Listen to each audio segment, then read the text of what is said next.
Hello, you wonderful people, and welcome to another episode of Not Too Comic Book. This being a show where I talk about TV shows that are adaptations of comic books. For today's episode, I'm going to talk about the season finale of Riverdale. Great episode, a lot of really interesting things went down in this episode, so let's break it down. Obviously, you have Charles, Betty, and Jughead still looking into the voyeur tapes because they're looking at, like, okay, so here's a tape about, seeing, like, once again, the comparison between, like, okay, somehow here's someone got a hold of the real tape. It's like, well, how is that possible? I mean, it even takes a step further because later on they get sent a video of, what's her face? She died, wasn't that season? Yeah, that was season 2, maybe 3. I think it was during that Gargoyle King stuff. Maybe she was a student. Was it Mitch? Yeah, because her and Moose were dating at the time. So it's like somehow like it recreated that as well. So it's like, all right, so now it's created 3 murders. But then again, once again, Jughead wasn't murdered. He was almost murdered. But obviously they nailed it with the Jason one and Mitch one. And I think it's interesting because I thought it out their last episode. Like, it seemed like they were going to use personal tragedies, but now it's going to be specific murders. So, because I thought out there, maybe they do something with Fred getting shot by the Hood, but that probably won't be the case. Because that was season 2, wasn't it? Because that was Hood related. I forgot. Mitch's death, that was, I believe that was Hood related. So never mind. It was season 2. Corrected myself on the fly.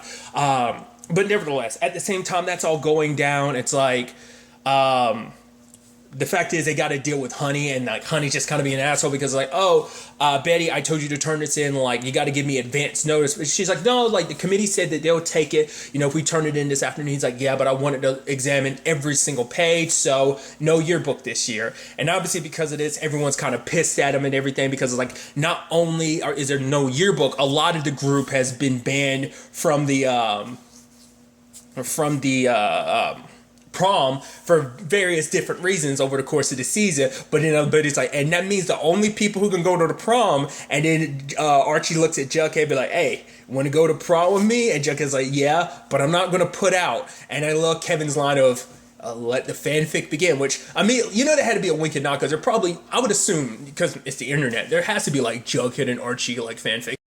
And I love with this whole situation, it's immediately a thing of like, you know what we could do is get rid of Mr. Honey. We could kill him. And I'm like, and it's a silent pause, and I'm like, is no one immediately going to call out the fact is that Betty went immediately to murder? But then she was kind of like, or scare him enough that he leaves. I'm like, there was a good couple second pause where everyone was looking around. I was like, I guess everyone was waiting. But it's just like, the fact is no one immediately like, what the hell are you talking about, Betty? Just everyone was kind of like, yeah.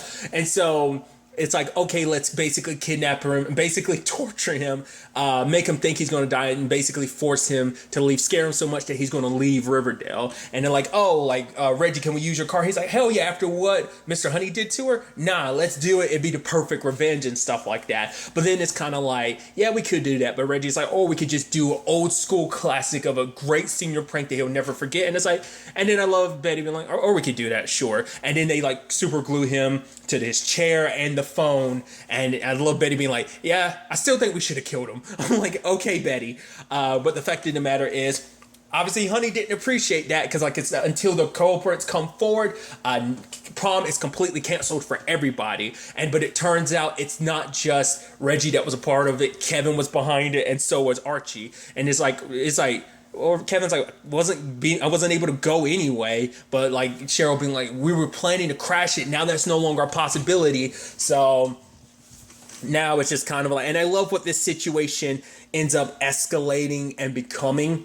Because I love that the fact is the kids all ended up going to like, it's like, we got to rally the troops in this situation. And does that involve going to their parents? And it's so interesting because it's like, for one, they rarely ever go to their parents. Like, the parents get involved in some of the stuff, but it's always usually the kids. Like, especially like our main, like 4, usually neck deep in the mystery and stuff like that. Sure. But it's usually like the parents kind of get involved afterwards, and they have sideline aspects. They're not always necessarily 100% involved, but for them to immediately bring their parents in, it's like, we're bringing in the Top Guns. And literally everyone, like Archie's mom is like, we'll sue because there's precedent for this situation. Hiram's like, got a line to the mayor and everything, so we can go to the governor and stuff like that. We can get you, like, basically destroy your reputation, kind of get you fired and stuff like that. Alice is like, we can run a story on you.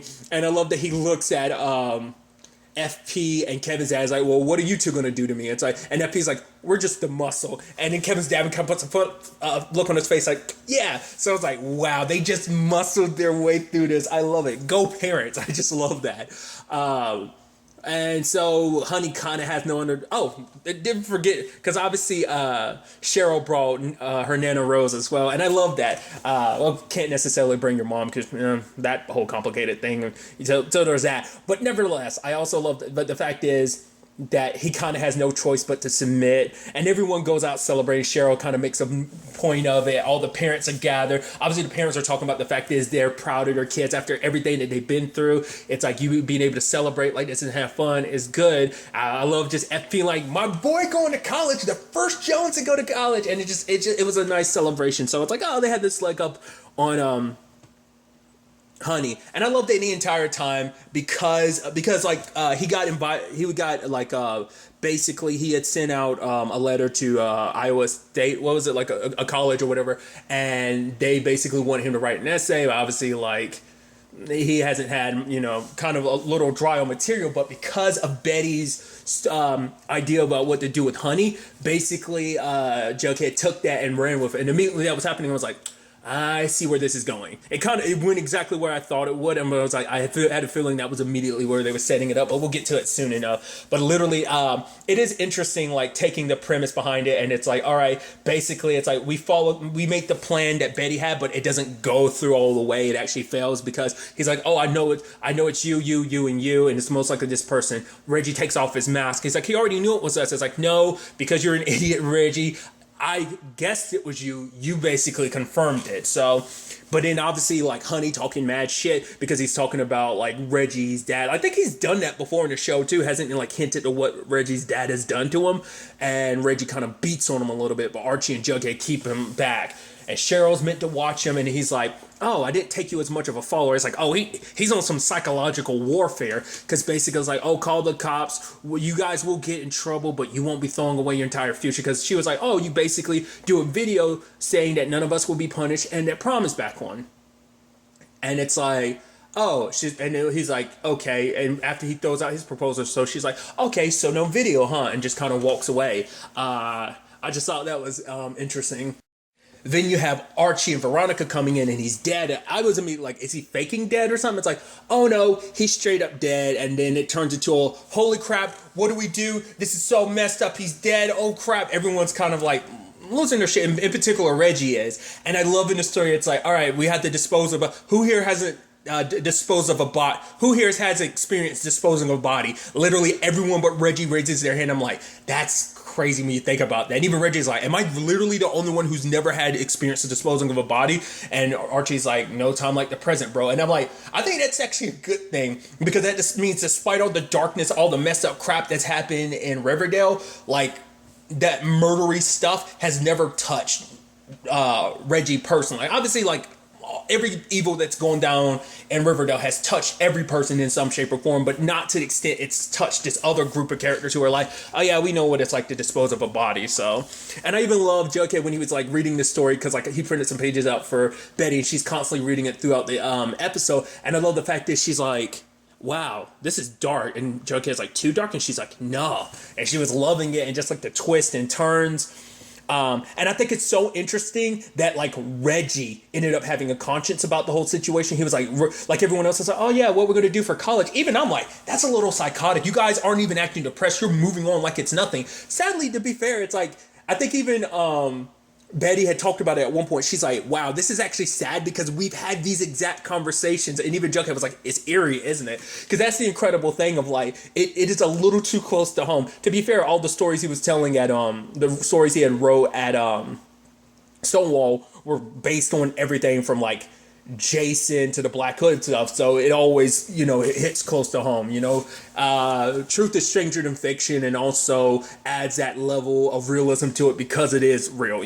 So I just thought that was just an interesting aspect to the situation. But even Reggie calling them out, like, how can you guys act like everything's okay after what thing we did? They're like, shut your damn mouth, Reggie. All we got to do is keep our mouth shut, But eventually it becomes too much because later on it's like, oh, they found Honey's glasses, which they kept mentioning. Oh, his glasses are missing. His glasses are missing. And they ended up finding it as like crap.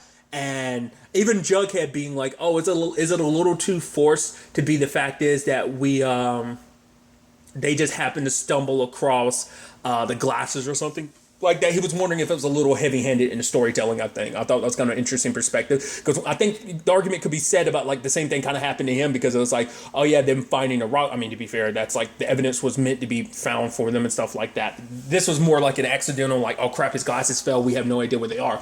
But nevertheless. And then like Reggie blabbing to some other people because they're like, oh, it's kind of good that he's going. Like, yeah, he was some kind of freak. They heard rumors say he was banging like a student or something, which I'm like, that's interesting, because that's a little close to home, because obviously like the whole thing with Archie and the teacher he was like had a relationship with in season 1. So it's just that was interesting. But then like Archie had to shut Reggie up because Reggie's like, oh, you think he's better off there because they're never going to find him. And he's like, shut your mouth, Reggie. And then the next thing we hear, it's like, okay, what happened to Reggie? It's like, oh, poor Reggie. It's like, oh, why did Reggie have to die? I believe in love. That was Betty's response. And then it turns out because I was like, there was a memorial for him, and it's like, oh, did Reggie get so depressed he killed himself or something? But then it's like, oh yeah, Reggie was spiraling because of everything. I was like, oh, did he kill himself? And it's like, yeah, we didn't have to cut his brakes. I was like, Jesus, you guys murdered him? Holy God. Because Cheryl's breaking down because she knows, like, this is on some, like, I know what you did last summer type of, like that. I definitely get that kind of feeling vibe from it. I mean, there's plenty of, like, kind of thriller horror movies that kind of have like this similar kind of concept and everything. Like I said, like I Know What You Did Last Summer. Jesus, what was that? There was a movie from like 2000 that was similar to this. I don't remember what it's called. I'm blanking on the name. It's going to bother the crap out of me. Regardless, the fact of the matter is, and the looks on Jughead and Betty's faces are the scariest thing, because they're just like, no, like, what do you, because Betty's like, what are you talking about? None of us cut he was, he should have taken better care of that car and stuff like that. Yeah, we just got to focus on going to college and stuff like that, is what Jughead said. I'm like, you look so calm, and just like the smiles across your face while you're saying this shit. I was like, that looking psychotic. Even Archie's like being like, Veronica, like, we need to, like, think about our futures, like they're dead, like we can't do anything about it. And Veronica's like, I expect this from Betty and Jughead to have the darkness, but I didn't know you had. I mean, granted, we know, like, the series has shown Archie definitely has a darker side. So, but I just thought that was so interesting. I was like, wow. And even like when it was like, when Betty and to me, Betty and Jughead, like, it's scary, like, what they can come up with. Because, once again, she came up with this premise on the fly, and then it's like, oh, like, Jughead took it and ran with it. So, it's like, it's like he filled in, like, the minor details. So, it's like, them together is, like, they could be, sadly, it's crazy to think about, they could be a very crazy serial killer couple, if it came down to that. And I think that's kind of what it's kind of implying a little bit. It's scary. But that's kind of what the story had come to the point that they were going to turn on each other. Even Archie being like, oh, we have to be in this together. And it's like, you say that after you help murder one of the people involved, one of your friends. Like, I think that speaks volumes of like, oh, we're not 100% in this together, So it sounded a little hypocritical in that moment, but still.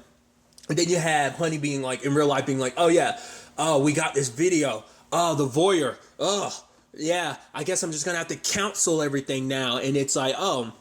But then it is the thing of like, why would the voyeur, who's going to the point of recreating murders and stuff like that, go back to the original way? It doesn't make sense of like his progression to regress like that. It doesn't make any sense. But then it's like Betty and Jughead are like, yeah, Honey totally has to be behind this, just concocting this whole thing just as a means to cancel the dance, because Betty had dug some dirt up on him. And the fact is that like he canceled stuff like this at every school he's ever been at. It's almost like he has a personal vendetta. It's like, does he hate kids or something? Does he get off like destroying, like taking the small things from like, small like pleasures in life from kids? It's like, what's his whole reason for doing all this? That's what they couldn't understand. But it's like, it all looked like it had to be Honey. Even I'm like, man, would he really go this far? And luckily, looking at the tape, they see a reflection of him, and it's like it was enough to bring to the FBI's attention. Obviously, bring it to their parents' attention, because they're like, yeah, we know you're not the voyeur, but the fact of the matter is, we know you're behind it. I mean, they didn't explain it to him, but it's like, because he was only under the impression, like, he only knew about the voyeur tapes of like, oh, watching your house and stuff like that,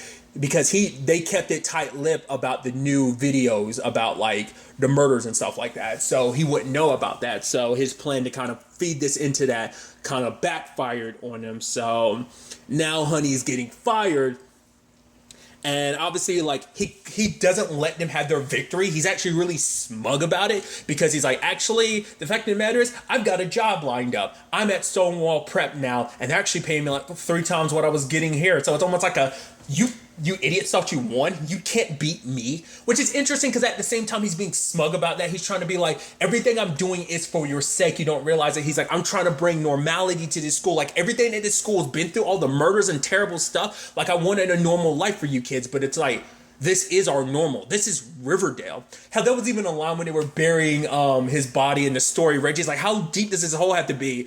And Jughead was like, deep. It's Riverdale. It's like, bodies are being buried all the time. We need to dig this deep, or someone's going to find. I just thought that was such an interesting, like, little line, because it's like, yeah, feeding into, once again, Riverdale, murder capital, you know. So it kind of feeds into that more and more. But like I said, Honey was just being smug about it at the same time. But it's also like, oh, you're going to Stonewall Prep? He's like, oh yeah, they've cleaned house since then. But it's like, you know, it's like, you going there kind of makes sense. But regardless, they're actually all kind of being like, well, they all kind of look sucking down, because like, yeah, they got this victory, but it still feels like a loss. But Archie's like, screw him, he's a bad guy. It's like, yeah, he sucks, this and that. And then the lady is like, oh, how can you say that? All the years I've been here, like, I've been past 8 principals. She's like, I've been here like, what, 50 years or something like that. And she was like, I've been here as 8 principals have come and gone. She's like, the fact of the matter is, you didn't recognize what Mr. Honey was doing. And basically, he was doing a lot of stuff behind the scenes. There were basically 6 like poor kids that were actually able to go to college now because of him. The GPA's higher than it's been in what was like 50 years, since like 57 or something like that. He'd actually set up some stuff behind the scenes and stuff like that. Also, no kids have died under his watch, and even though, like, yeah, that's a bonus. It's like, when you think about it, you're like, yeah, no kids have died. But even immediately my brain was like, yeah, but you know, technically Jughead was almost murdered. But to be fair, he was enrolled at Stonewall at the time, so if he would have gotten murdered, that would have been a strike against Stonewall, not a Riverdale. So I'm sure Honey would have been okay with that. He would have enjoyed the technicality of it. You know, he would have been like, oh, we can mourn Jughead. Well, wasn't that a whole thing anyway, mourning Jughead regardless? But he never leaned into it too much, so I did forget about that. So it did happen, but you get what I'm saying. Like, you know, it still would have been like, yeah, that was a technicality. Plus, Jughead's alive anyway, so it doesn't matter. But even if it really counted, it's like, no, that would have counted against Stonewall, not Riverdale High. And even been like, and here's a college letter that he wrote for you, Jughead, and then he's reading it later on, and it turns out, I was like, after all that, like, everyone's like, wow, he really did all that. Even I started sinking. I was like, oh, man, that sucks. But he came off like such a tool, like an asshole, like, you know. But it's like, to be fair, in his like his harsh way of approaching things, it's because for him, it's like, I need to be harsh because, like, there's been so much shenanigans. There's been so much terrible stuff that's going down. You kids have been through so much terrible stuff. He wanted some normality. It's like, oh, like, but he wanted to fit normal into such a box because, like, obviously, once again, like, everything that, like, Kevin's play and stuff like that, like, you know, the variety show he wanted to put on, like, that was... But I guess it's like, once again, it's like, it didn't fit under normal standards because I guess, like, what the story represented, it kind of played it. Once again, there were layers to the story, and like, layers is kind of a good thing, but for him, it's like, in his mind, it's like, I'm trying to make you well-respected adults, prepare you for the real world and stuff like that, get you away from all this darkness that is Riverdale. But, you know, it came to bite me in the ass, but it doesn't matter because I'm well off anyway, so whatever, F you kids type of situation. But because of this whole thing, Jughead actually rewrote the story because he changed it to make it so that, like, you know, you're so busy looking at things from one way, and basically he has it changed so that like Veronica and Archie were like, no, like Archie was like, if we call the cops we'll get in trouble, but Veronica was like, do it, like he could die. And luckily he was saved, and it turns into a thing of like everyone's bickering back and forth about like, well, you did this, we're in bigger trouble and stuff like that. But Veronica and Archie, like, he could have died, we would have been murderers. And even Betty being like, well, that's better than what was going to come, what's coming our direction. And Archie's like, you don't really mean that, Betty, because for them it's like, rather than, it's like we could have gone to college and now we're going to jail. So, and even Betty like, oh, you changed the story, and she's like, why? And I thought it was interesting, Jughead's perspective, because it's basically like, we've been wallowing in this darkness for so long that it's Riverdale, that for him it's like, I enjoyed writing a story, like enveloping myself in this darkness, torturing someone, even if I had issues with Principal Honey. Like, the fact is that I would even do that storyline wise, it makes him feel like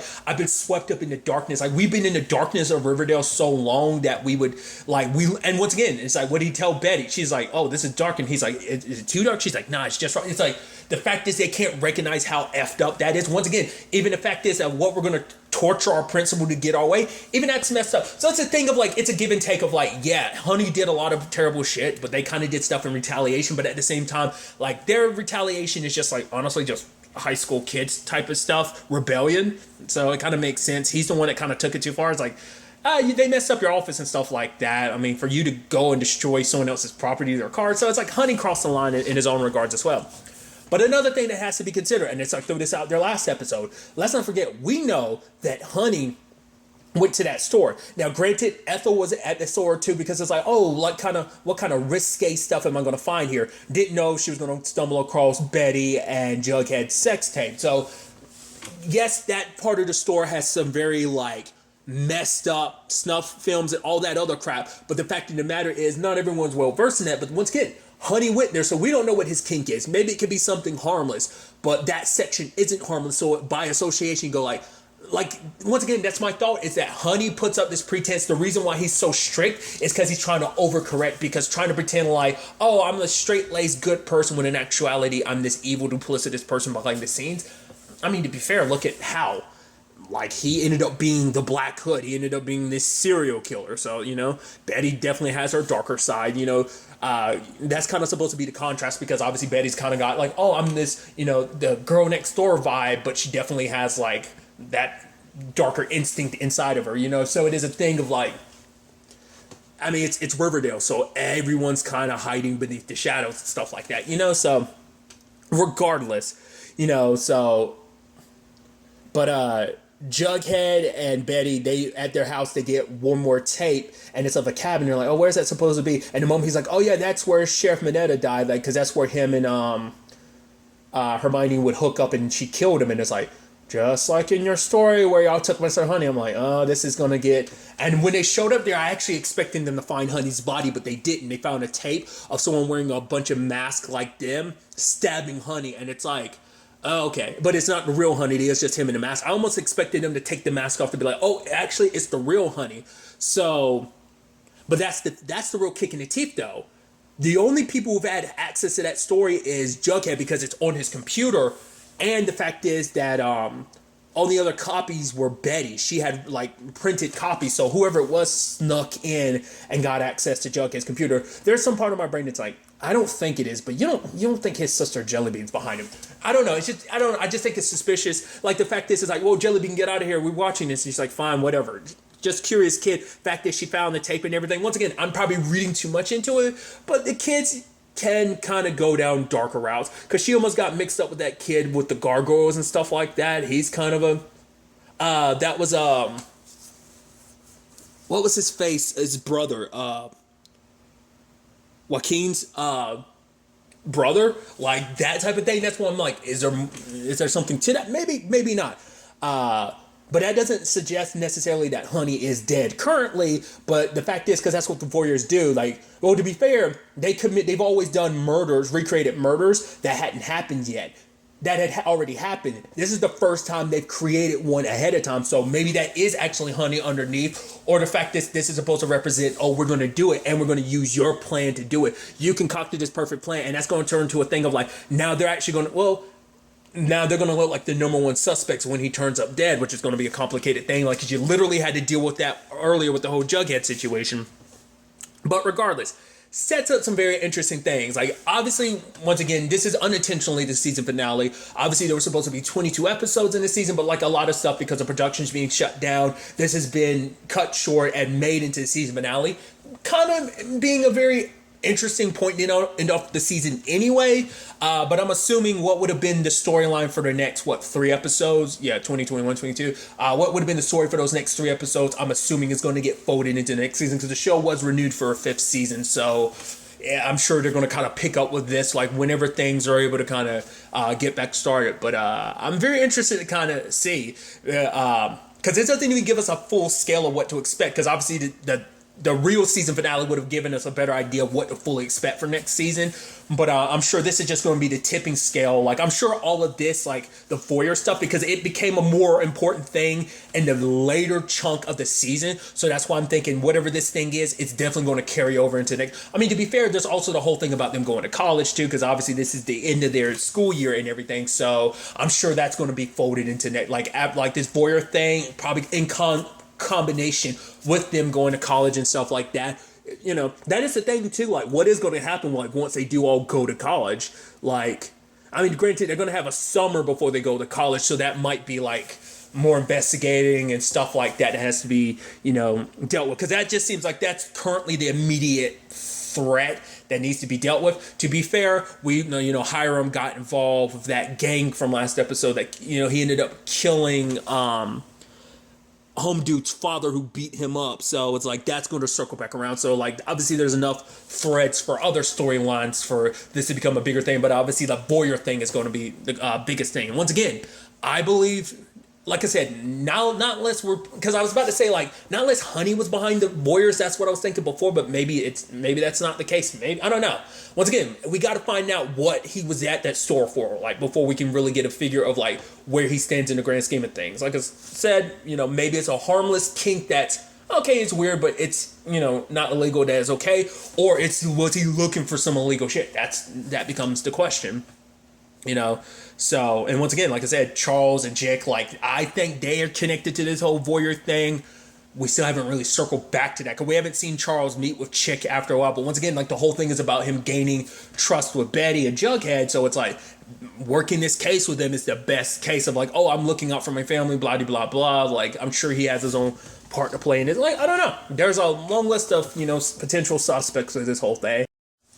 Like I said, I think Honey's still alive. Like I said, that's just premeditative murder. I don't think he was actually, like I said, they could make it so it's like, oh, he was under the mask, or maybe they'll make it that he wasn't, and that this is just like this could happen to you, Honey, and he's like, well, I'm fine. They'll probably like beef up security around him, maybe potentially, or maybe Honey will, we haven't seen Honey for a couple days. Wait, do you think he's actually dead? And it's like, maybe it turns into a long thing of like, maybe we have to find out whether Honey actually got murdered or not, or maybe whoever it is going to make it seem like he's actually still alive. Like, no, I'm fine and well, but they never actually hear from Honey personally, so that could be a route that is all good. Like I said, there's a lot to keep in mind. Like I said, we'll ultimately have to wait and see where all this ends up taking us going forward into the 5th season.